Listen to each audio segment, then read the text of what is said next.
So, excuse me. I thought I would start with this. So, here we go. Apparently, some of my comments are not to the powers that be liking. As you can see, I was paused. How about that? Commenting paused to protect the community. How about that? We've discovered that comments that you've left may violate community guidelines. Whoa. So I didn't get a screenshot of it though, so I did question it and I sent my feedback, and basically I was politely asked which channel and which comment was it that was, not desirable, we should say. And they sent me a screenshot, and the channel was Level Earth Observer. And yeah, I've left a few comments there, and I don't know if you know the channel, but I'm kind of, I'm in with what he talks about. I think it's quite a sensible geezer. Sounds it, anyhow. And so they sent me a screenshot of his motif for his channel. I think it was one of the last videos he'd done, it's a couple of weeks ago now. But there was none of the commenters there. I was like, oh, well, would be helpful if you could show me that. But no, they can't. What I did was went back to the beginning of the message they sent me, this one that you can see, and I done the feedback thing again, and I asked for a screenshot, what they sent, a screenshot of the actual comment.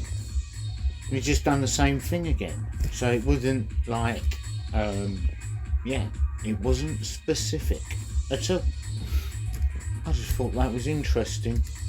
So, now all you've got to do is leave comments that they may not agree with, okay? But they're gonna censor it. Don't matter whose channel it is, right? Whoever's channel it is doesn't get the opportunity to read through them and go, oh, well, I don't like that one, I'm going to censor that and remove it. Instead, well, our good friends at Google or YouTube are doing it for you. How about that? So I suppose, unless said people like myself mention it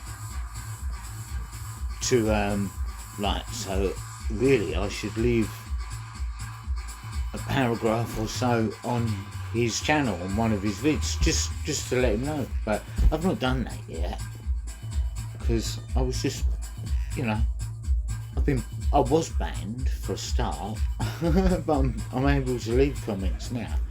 But it's nice to know they're looking after us, isn't it? What would we do without them? They're protecting the rest of the community. Not quite sure what from though, because nothing I've ever said is dangerous or harmful or suggestive.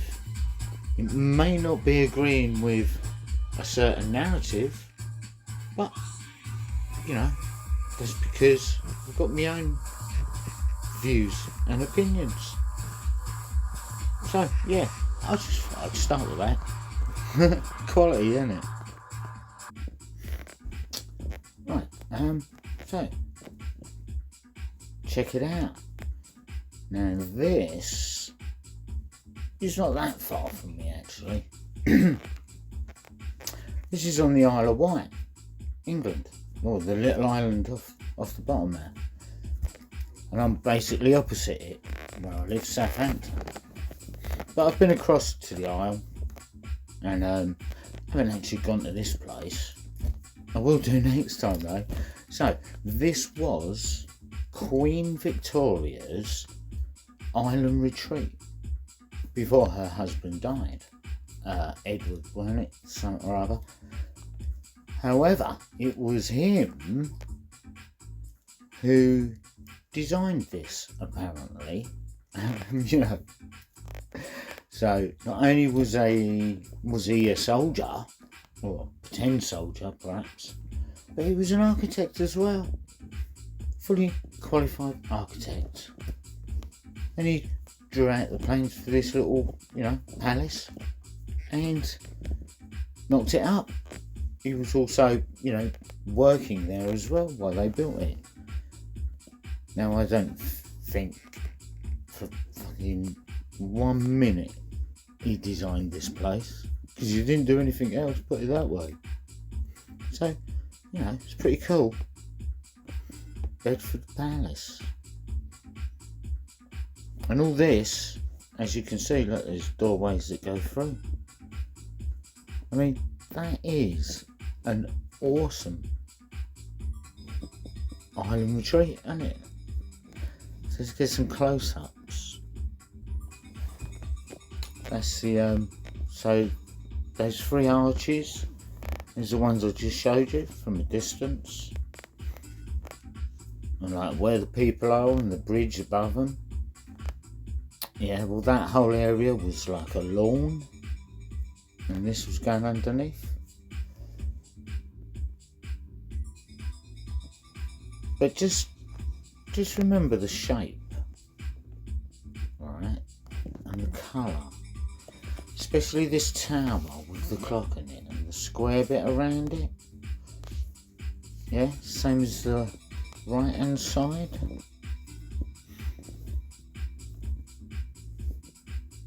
Yeah, all this work here. The cornicing. Right. Now this is on the Isle of Wight. And yeah, I don't recall it with it being given a title as such, like, what style of architecture. I don't know. I don't think it's said. So just keep a picture of that. Right. So now we have this well, I'm not going to say little project, but you just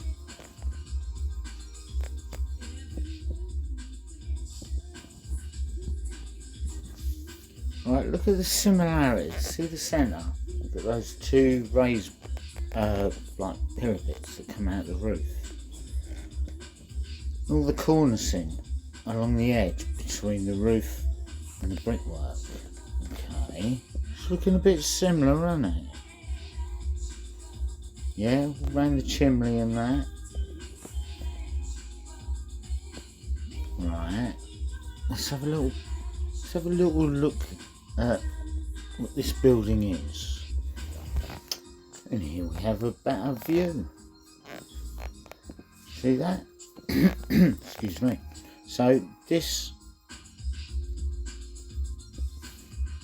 is that building I just showed you.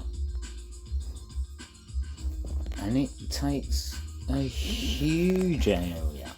See, the front will be down here and the bottom right, going in at an angle. Now this is in a place called Salt Tower, not salt as in S-A-L-T. It's Salt Tower. So this is what was it that guy said? Right. This is built in the style of a Roman palace, right? But this building is in Bradford, England, right? Or not far from the centre, from Bradford, village, town. Okay, and there's a railway line that goes past it across the front there where that big chimney stack is, or obelisk. I think it's an obelisk actually. But so the purpose this was built, so it's built in the style of a Roman palace, but it was a work mill. Straight up. And as far as I know, it was where they processed salt. Okay, but it was a workhouse for, like, you know, homeless people and, I don't know, street kids, whatever. A Romanesque villa, palace. You know, it's built. Look at the ground it covers. Incredible. Right, and here we go. Look, we've got another one. I shall show a bit more of that previous one, Salt Tower. Yeah, but this is another one that I thought was very similar. Right, and this is in England again, and it's the Alexandra Palace. Okay, you see that it's like, you know, terracotta, I would say, you know. There's a, well, what building doesn't have its own story, eh? Separate from it looking like it's been, or came from somewhere else, you know, it's other people, other builders. Right, so as you can see, like, you've got this big tower on the right hand side. Yeah, my right is the face of the screen. That's a radio mast. Right, so this place, the People's Palace, as it was called, was actually where the BBC started their radio broadcasting from. Yeah? So, there's a bit of history, that's better. Look, you've got a couple of domes. But now look, you've got the aerial, the radio mast, and again, look, right at the front, yeah, where these cars are, you've got some underneath stuff again, and you can walk across the top. There's probably a lawn on there. Right, so Alexandra Palace.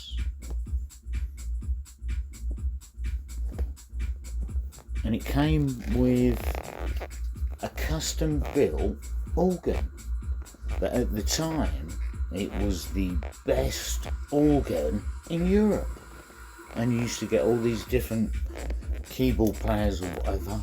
They used to come from different countries just to do concerts here. Right, so the organ is, well, it's a vast, amazing instrument, right, that consists of many parts and was custom built by a specialist firm whom also done other organs. So the thing is, though, I'm not going to go into how long it took to build the actual buildings. I can't remember, to be honest. It was back in the between the 30s and 70, I think. They don't matter anyhow, because all the work that went into building this place, right? It had a big fancy opening day, right, after they completed it. The People's Palace, right, it was for the people. And lo and behold, the night after the opening, it burnt down. Right? This is the story. Everything burnt down to the ground. It was completely destroyed, they say. Right? Except for the main fascia of the front of the building. So they rebuilt it. Right? And within a couple of years, they'd actually rebuilt the whole thing. And not only did they rebuild the palace, but the guy who made the organ made another organ in exactly the same. Right, and I'll do something else about the organ, because that on its own is just, it's a brilliant story. There's more to it than what I've said, but it's kind of, there's that style of that building as well. It matches the other two. I thought this is interesting, so let's move on. This is a close-up of the front of the building, of the window. It's called the rose window there. Stained glass. See these arches at the very bottom, yeah? Well, that's that bit that would have been underground, I think, because you've got like a balustrade there. It's a bit of an odd angle, but you get the picture. But that thing there, look. So that's my channel logo.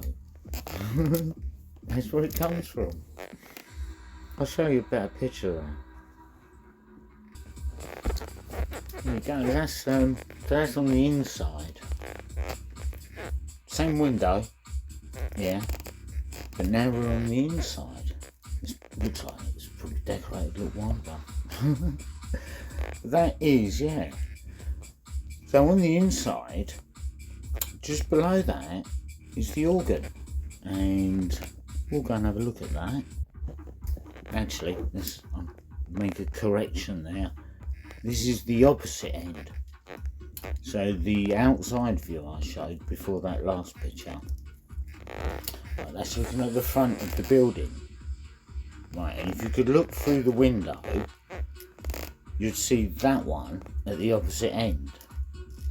Yeah, so that's not the organ that's below it. The organ is actually facing that, and we're going to go and check that out now.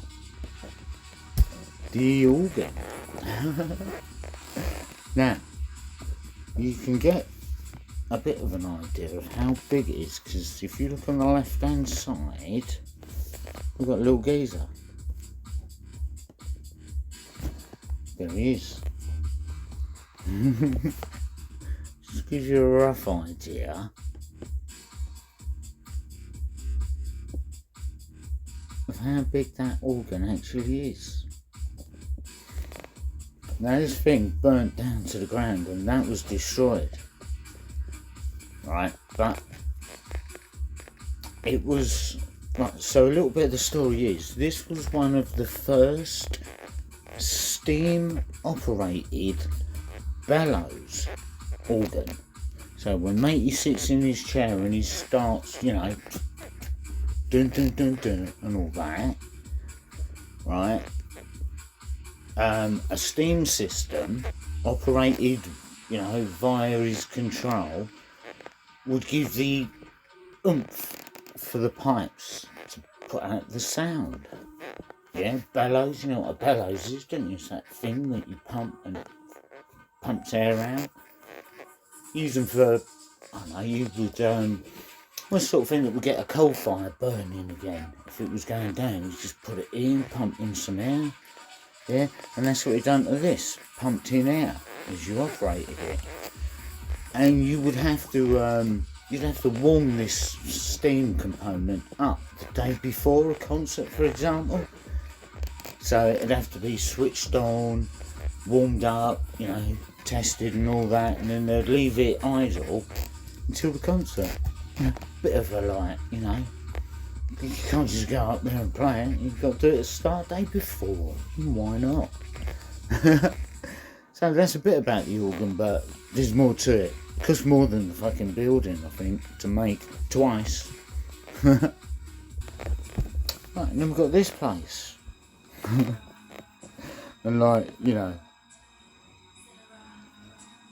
so, look at the fucking domes on it.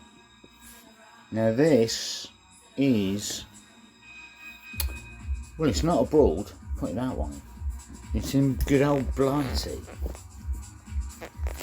And, well, you'd never guess where. Well, if anyone would.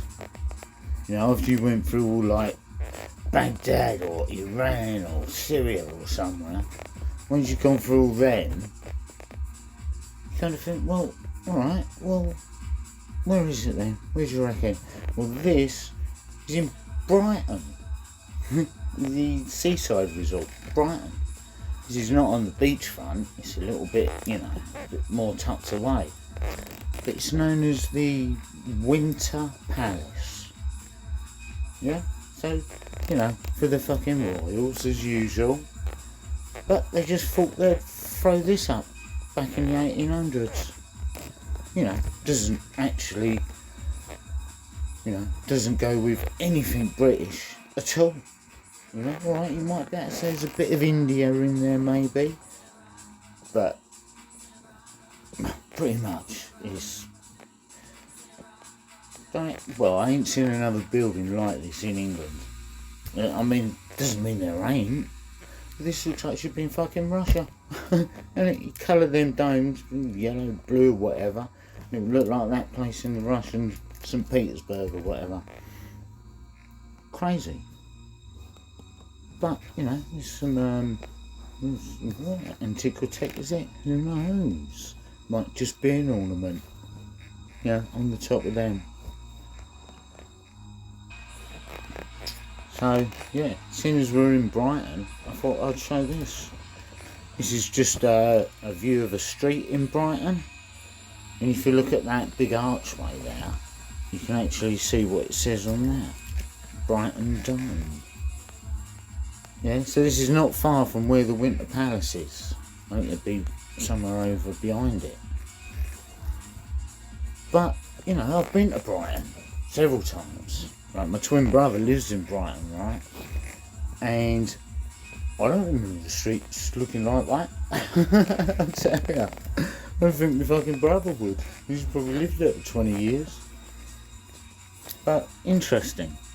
It's got all them, those little tower things. But it's still got that terracotta look with that dark kind of, trimming, cornicing, all the fancy stuff. So, let's see what else we got. So this is back to the Roman Palace in Bradford. Yeah, in the village of Saltaire.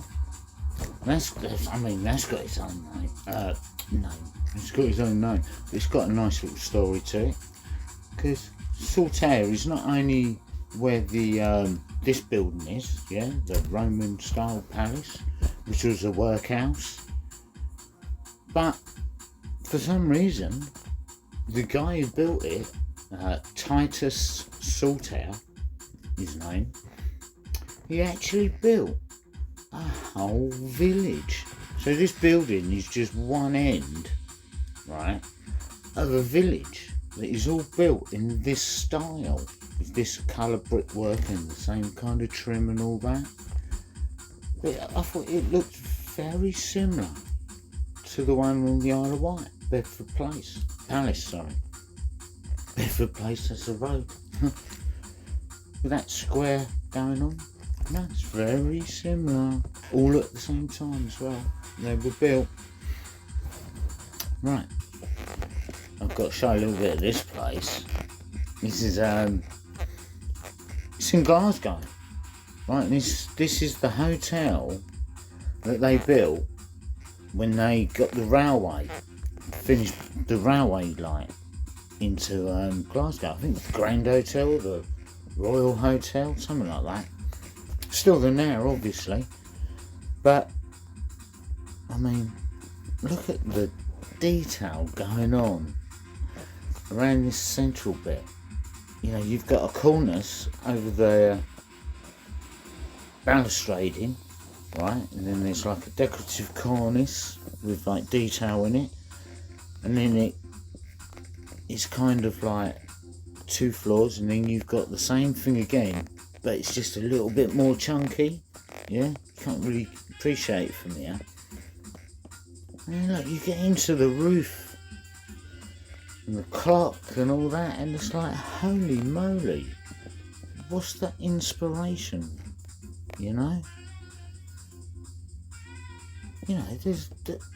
ain't architects in England in the 1800s that are that well travelled that they're able to sketch out architecture like this.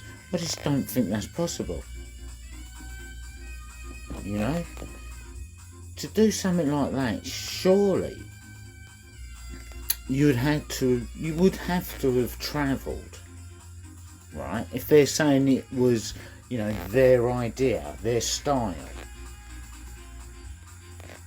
right? So you would have to have travelled the world, so to speak, and pick up ideas from what you see, and then you would use that as you made a sketch for a building, so to speak. Right, because, you know, how else do you get the ideas? You don't come up with Baroque and Gothic and Romanesque. You know, they're not things that were pulled out of thin air, were they? They attributed them names to particular bits within an architectural style. Yeah, so this, I don't know what they fucking call this. I don't think you know, it's the names that we give the architecture, right, are not, you know, are not accurate, to be honest. Right, because, so I don't think we're responsible for this type of architecture, right, be that in England or anywhere else, okay, because this style is everywhere, you know, every country, it's even in Japan or China, and well, I think it was China and Japan, and so the West wasn't trading with Japan and China until around about the 1830s, right? But when Western people went in to China and Japan, what they actually found with the buildings and that, well, they were the same style as what we have, and as what America has. You know, the old world buildings, like this. So that's odd. You know, two countries that were all but closed off to the Western world. Certainly not, you know, close enough to have copied their style of architecture. Yet it existed in them countries. And all the other, Korea is in there, Hong Kong, Singapore, they've all got the same, you know, to some degree. I just thought, this, you know, there's a lot more to this story than we can, you know, than we can put together at the moment. So, let's carry on. So this is more of a close-up of that hotel, the last picture, in Glasgow, I think, or Edinburgh, one of the two. And like, so I mean, look at the detail, and even the parts above the actual window frame. You've got like a half circle, triangle, half circle. Down here, so you've got like arched windows at the bottom, and then the next row are like square, rectangle.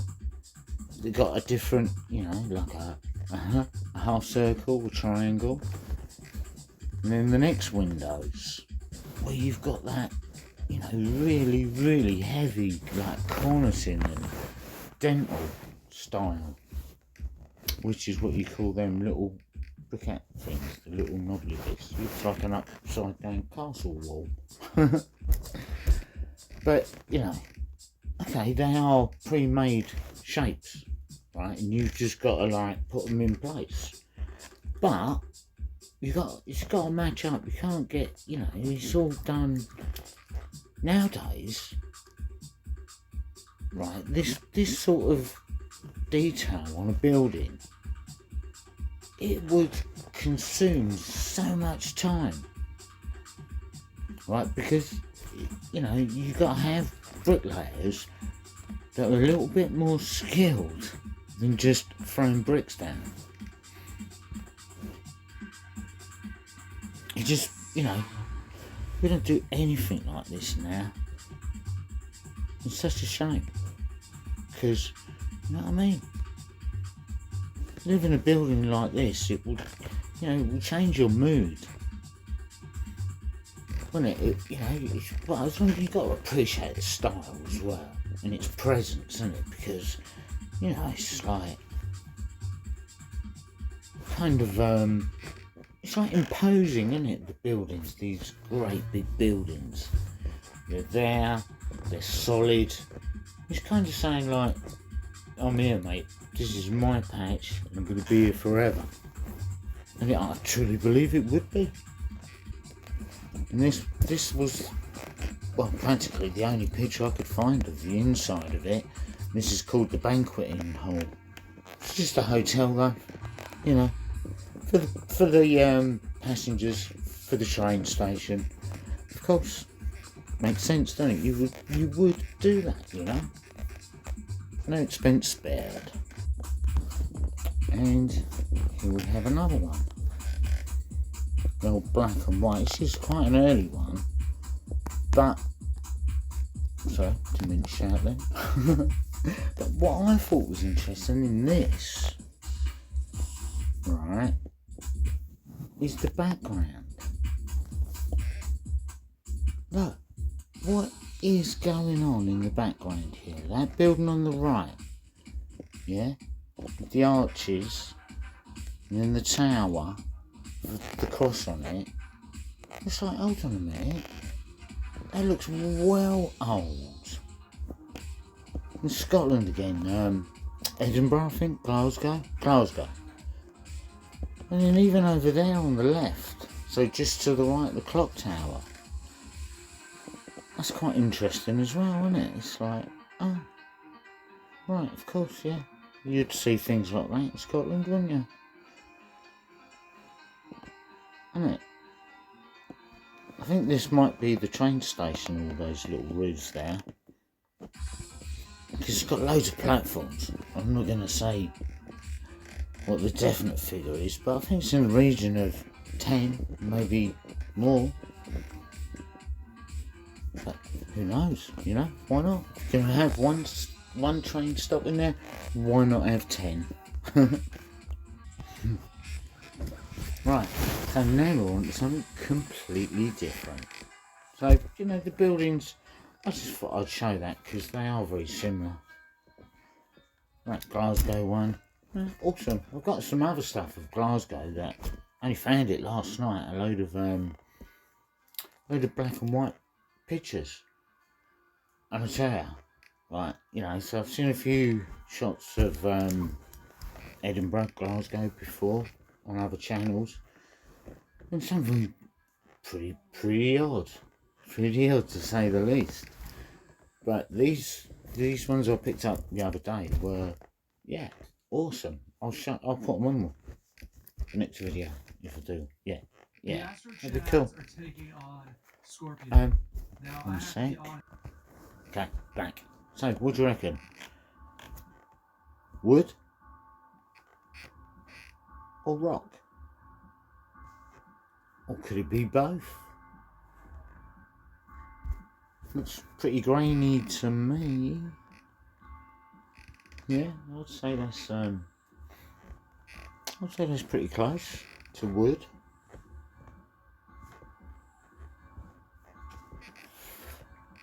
What about this?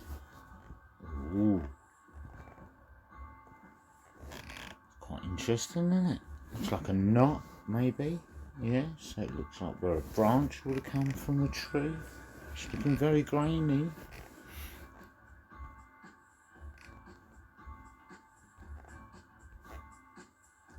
How about that? Now that is wood, isn't it? Look. It's a log. Stump.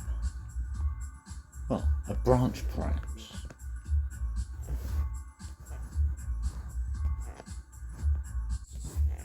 And then of course we've got this. So this is known as the Bone Stone, Dartmoor,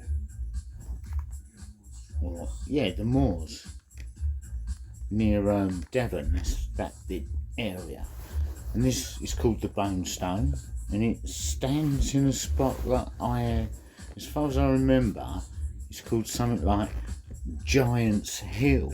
How about that? I mean, that is crazy, isn't it? You've got this huge vertical odd-shaped rock that they call the Bone Stone in Dartmoor, and it's in a place called Giant's Hill or Giant's Causeway or Walk Valley, something like that. It's definitely got a Giant's connection to it. I thought that was pretty interesting. So yeah, right, this is changing the subject slightly, as you do, but so you can see that it's a similar type of brickwork tunnel ahead. This is just a little bit about George Stephenson. Okay, now I'll just fill you in, right? So George Stephenson, inventor of the rocket, you know, grandfather of the railways, dubbed. So Stephenson, at 18, was working in a mine with his father, right, and lots of other miners. He couldn't read and he couldn't write, right?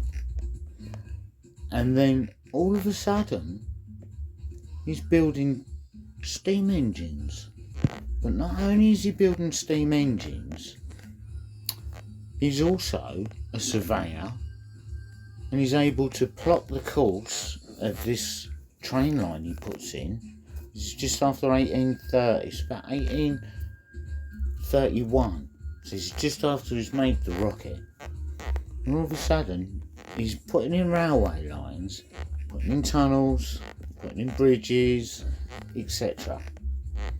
Right, now just have a little listen, right? So it's only a couple of minutes, but it was quite interesting, okay, because we have to do the time and effort it takes to build these tunnels and things, yeah? Well, then you've got to apply that to the rest of England, or if it was another country. You know, you can then gauge roughly how long, you know, certain bits of infrastructure are taking, yeah? And then when you kind of, you know, you can add all that up, right? So bear in mind there's 30,000 bridges and tunnels and aqueducts and viaducts, whatever, in England alone for the rail system, right? And all this was built apparently by the locals, but you know, I think some of it was. But so let's just have a little listen to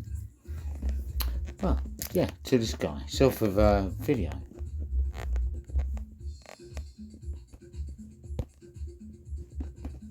The line runs through a narrow rocky pass, side by side with both the canal and the Todmorden Road. It's a great shame that the entrances to the tunnel today are blackened by years of use, and it's difficult to imagine how glorious this opening in the rock would have looked with the arms of the Manchester and Leeds carved above it. The construction of the tunnel took 3 1/4 years to complete, between 1837 and 1841. Of course. It's easy, isn't it? Just plot the course and dig away. Once into Summit Tunnel, which is driven through Millstone grit lined with brickwork and cement, few passengers will realise just how hard it was to construct a feature of this nature safely in the late 1830s. Miners and bricklayers worked around the clock, as many as 1,000 at a time, earning 6 shillings and sixpence for a 10-hour day. Oh, slave labour. Hardly surprising, therefore, that the costings went way over budget, taking the total to £251,000, against the original estimate of £156,800. The iron span which takes the train across looks rather strange, built on the skew and joined to a very striking castle-like turret. There you go. The second bridge is less ornate, crossing the canal at the southern edge of the town, and is part of the Todmorden Viaduct. Over a viaduct with a subway connecting name, the look, platforms Myth. that was actually constructed a beneath station. one of the arches. Across Funny, Clifton Beck, carried by the magnificent Hall Bottom Viaduct, which stands 114 feet in height. Saltaire. This is that The Saltaire. railway to Keighley, home of the Steam Society viewed earlier, passes close by, after following the Leeds and Liverpool Canal northwards out of Bradford. Yeah, look. To say that Saltaire is a mill village grown out of the Industrial Revolution would be true, but misleading, because the first site of the Italian Renaissance buildings carefully laid out in the heart of the Yorkshire countryside certainly comes as rather a pleasant surprise. Only slightly. The village was built by Sir Titus Salt between 1852 and 1870.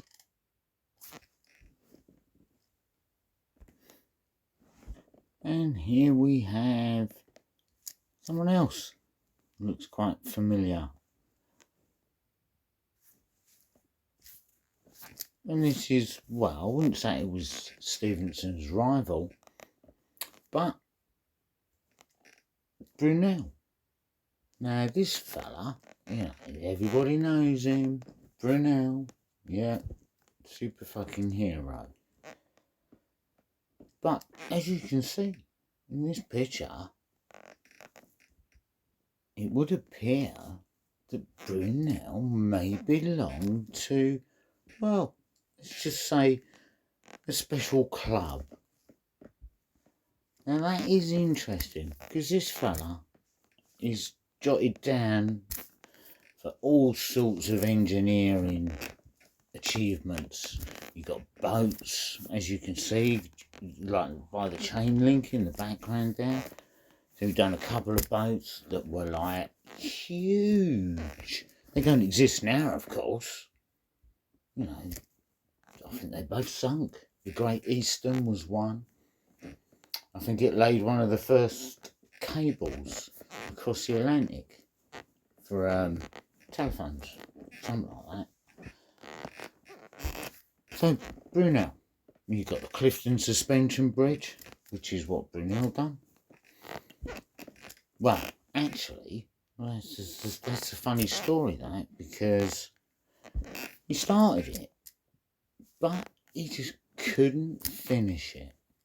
Didn't have the time, didn't have the money. And I think the war came up, so he started it in the 18s, then the First World War came up. Of course, they couldn't finish it. And then after the war, I'm not sure who it was, but so Brunel and Stevenson had passed away, and a group got together for the Clifton Suspension Bridge, which Brunel started, and they continued the job and finished it. But funny enough, it took 33 years. Just 33 years. And I thought, well, that's interesting. And then you look at his jacket, and this is, if you go, you know, I mean, I'm not going to pull up all the paperwork about the story, and, you know, because there's a plaque on the bridge, right, well, on the wall, just before you cross the decking, and it's got about that all written in this plaque with the 33 years. And of course, that is that number that goes along with this picture, you know, or what this picture is kind of implying. So, you've got this fella who's, you know, so, you know, you can't take too much truth with what they attribute to this fella. Not with, yeah, the various signals going on. He may have done it, you know, he may have built things, I'm not saying he didn't, but there's obviously something else going on there. Well, she wouldn't be like that. And it's odd, right, because, so Brunel and Stevenson, they both kind of, you know, lived and died roughly the same time. And it was in Egypt where these two fellas eventually met after years and years and years. They were getting on a bit, and they met on Christmas, I think it was, and they had so the story goes, they met and they had lunch. And I believe within days, Stevenson had died, and then Brunel died. Which I thought again was like, you can fucking write the story, could you? They do all these things, this Stevenson, yeah, illiterate, can't read, can't write, and all of a sudden he's putting in tunnels and bridges.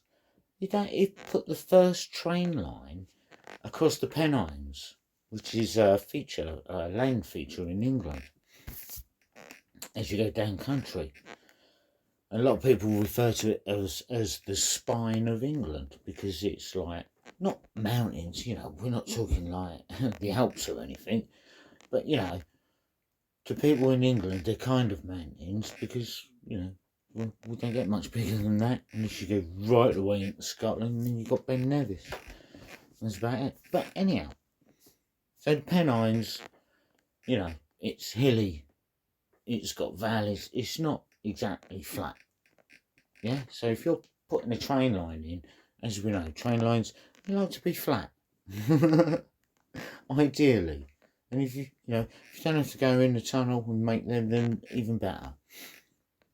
But what I found interesting about the Pennine route was, in some stages that Stevenson had built, the train line runs parallel to a canal, right? And then alongside the canal, they're putting in the roads, because it would have been a footpath. But instead, they've started as a wagon trail for the canal, I suppose. But I just thought, that's crazy, because you've got a train line, a canal line, or system, and a road system going in, all at roughly the same time, in, approximately the mid-1800s. So, it just didn't really make a lot of sense to me. Why would you do all three? If the canal was first, why would you then start putting in the rail line and then the road? Because the amount of work involved in digging out the canals through the Pennines, right? Putting in locks, series of locks, because it's mountainous, right? Huge amount of work. There's no JCBs or cranes or things like that. It's all horses, wagons, And apart from that, it's all but, you wouldn't get through to the site. It'd be like pretty inaccessible by most vehicles, other than, well, what you could get down the trackway, I suppose. I don't know. It just seemed odd. And then lo and behold, they put a fucking rail line in, parallel. It's like, well, what's the point? What? Everyone's going to be using the canal, aren't they? So this just makes me think, was one of them already there? Were they both already there? Did they just, clean them up? Or dredge out the canals and get it all up and running again? As if something, maybe instead of it raining cats and dog, it was ash or something. Perhaps there was an eruption somewhere. And who knows, they say it all goes up in the air and it can cover the earth and, well, I'm not so sure about that, but we've had sand from, well, again, yeah, that red dust on your fucking car, the weatherman said. Yeah, that's from the Sahara, came from a sandstorm. It goes up right up in the air and comes over and, yeah, sits on your car. So maybe, I don't know, maybe, who knows, maybe it just rained mud, or I don't know, maybe it rained dust and then rained on top of that. Who knows? I don't really care, to be honest. But something happened. Because logistically, manpower, yeah, I'm pretty sure it would have been impossible to do all this infrastructure for the railways in the said time. Yeah, so that'd be between the 18 and 1900s when most of it was being done. But of course, don't forget, so the British Army, the British Empire, throughout the whole of that period, 18 to 1900, they was involved in a war somewhere, right? And sometimes more than one, more than two, all at the same time. So they've got an army, you've got the Crimea, that's one of the most noted ones. But various other wars and other fucking assistance were given to people here, there and everywhere. So, you know, South Africa as well, the Zulu Wars, Rorke's Drift and all that. Right, that was us in the 1800s. Might have been a bit later. But you had the Boer War as well, South Africa, as well as the Zulus, isn't it? Soldiers is manpower, right? That would otherwise be at home doing nothing. So, you know, most of the men, like the army ones, are going to be away from England, right? So, doing their whatevers, right? And, you know, reinforcements and backup are always being sent, especially when it was like the Crimea and stuff. So there's going to be a manpower shortage, full stop, right? But then you've got all this construction work going on as well, all these big buildings like the Glasgow Hotel and all that. No, it weren't just Glasgow that built a fuck off great big hotel for their station. Yeah, most of them done it, and this plays out around the world. It just is, you know, it doesn't seem feasible that there was enough manpower in Britain to put in 60,000 tunnels, bridges, viaducts, right, and all the rail line, and all the stations and platforms, you know, because not long after it was all up and running, right, some fucking bigwig was appointed to do cutbacks on the British rail network. Right, it's got its own story. You can look it up. But apparently, this guy, so he was hired to, you know, get rid of the not so necessary stuff. And before you know it, you finish all the network and everything, right? And then this geezer's starting to like axe certain routes. And it's like, hold on, what's going on? If there's a station and a rail line going through that village, then,